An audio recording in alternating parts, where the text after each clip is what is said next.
Hello and welcome back to Initial Solution.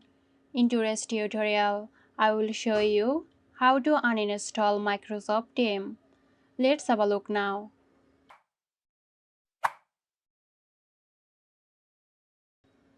Go to the control panel on your Windows computer. Under Programs, select Uninstall Programs and find Microsoft Teams in the list of installed programs. Right-click on Microsoft Teams and choose Uninstall. So that's it. Hope you found this tutorial helpful. Stay tuned for more helpful tutorials here at Initial Solution. This video is sponsored by Girosoft. Girosoft offers graphic design, UI UX design, digital marketing and web development. Elevate your brand with Girosoft today. For more details, check the description box.